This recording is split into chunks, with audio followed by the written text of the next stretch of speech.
چرته الله ستا په لاس باندې یو سړي له هدایت ورکړو، یو انسان خیر لک من حمر النعم، دا ستا دپاره دغه سرو اوښانو نه م غوره دي. سره اوښان دا په عربو کې ډېر قیمتي اوښان دي. دا حدیث چې انسان واوري د انسان د زړه سم خوشحاله شي، خصوصا چې کوم ورور داعي او دعوت ورکوي د حق طرف ته او دین طرف ته، چې یو سړی یو انسان الله ستا په لاس باندې حق ته راواړو که نه او دین ته یې راواړو، دا یو انسان ستا دپاره د سرو اوښانو نه دا غوره دي ستا دپاره. نو چې یو سړي دومره دعوت کړی چې په سوونو په زرګاو کسان د هغه په دعوت سره حق قبلوي او بیا هغه په قبر کې پروت وي او هغه دعوت یې چلېږي، چې دا انسان به څومره نیکیانې او څومره اجرونه ګټي.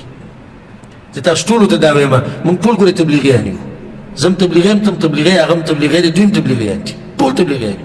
او لازم نه ده چې تبلیغ او دعوت په دې کېږي چې ته په جومات کې کښېنې په منبر باندې او جوړې جوړې مسلې د قرآن او حدیث بیانې، دا لازم نه ده. یو سړی وایي زما شوق دی چې تبلیغی شم او تبلیغ وکړم، خو دعوت طریقه نه راځي. کیسټ خور کروله، سی ډي چاله ورکه، میموري چاله ډکه که، بیان چاته ولېږه. سبحان الله، یعنې څومره د دعوت اسان شوی دی. یو سړی وایي ما سره خو دغه جوړ علم نشته، زه محرومه شوم. نه محرومه نه یې، د دغه جوړ علم والا بیانونه ولېږه خلکو ته، د دغه علماو بیانونه ولېږه خلکو ته. ستا په یو بیان باندې که یو سړي له الله هدایت ورکړو، دا د سرو اوښانو نه ستا دپاره غوره ده.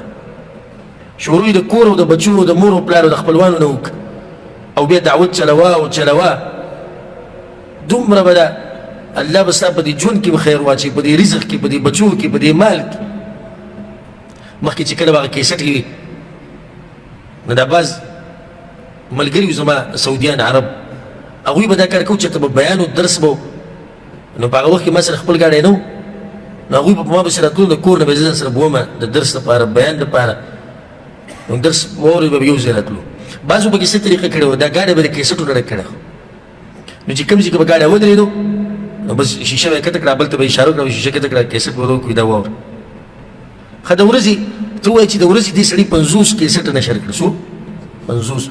دا 50 کې یو 50 دوی وانه اورېدې، ګزارې کړې، د یو دا بیان واورېدو، یو بس. څومره اجر یې وګټو، څومره اجر یې وګټو. دا نه منلو خبره چې 50 کې ټولې ګزار شي. خاصې ما تاسو ته یو خبره وکړه چې ځه خلک دومره بېدینه شوي دي چې یو 50 لاړې پسې لاوي شوې، خو د یو خبره ومنله که نه، څومره خیر مخې ته لاړ. نو چا راته دا وایي زما د دغې طاقت هم نشته، زه نېټ نه استعمالوم، زه په نېټ نه پوهېږم، زه په میموري کارډو نه پوهېږم، زه په دې قسمو نه پوهېږم. بیا هم لاره بنده نه ده. درس له راځي د ځان سره یو کس راوله، درس له راځي د ځان سره یو کس راوله. خیر دی، دی به اول سستي کوي، یو درس به ور 2 3 څلور، یو ورځ به الله د ده زړه څه کړي، دا به کولاو کړي. داسې داسې سخت کسان ما سره ملاو شوي دي دعوت په دې لار کې. زه تاسو څه ووایم، یو کس موږ سره ملاو شوی او ما سره چې به مخامخ شو نو سلام به په ما دغه مخامخ نه چې په لاره کې مخې له راغی. او یو ورځ دې کسانو ته ویلي وایي ده ته ووایي چې په ما باندې دې محنت نه کوي، که د ده په دې مسلو باندې جنت میلاویږي نو جنت مې نه دی په کار، جهنم ته ځم. بیا هم هغه محنت او کوشش ما نه و پرېښودی، نو سره ما سختي کړې وه. دا ګوره څه قسمه مخلوق دی، نو دوی په دې هغه موږ پوه نه شو.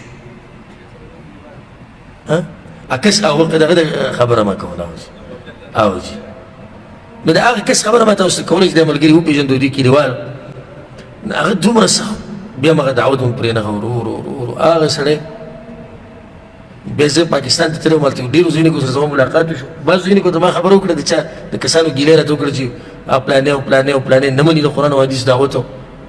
ما ورته ویل خیر ته لږ ګزاره کوه او خیر دی. ما ته وایي شیخ صاحب دا چې قرآن او حدیث نه مني دا وینې مې ورته خوټ کېږي. وایي ښه دا هغه سړی دی چې دوی وایي که په دې مسلو جنت میلاویږي زه جنت ته نه ځم، خو ته خو به خپل محنت کوې که نه، کوشش به کوې، دې درسونه راځي د ځان سره نور ملګري راوړي، څه پته لګي الله تعالی هدایت ورکړي.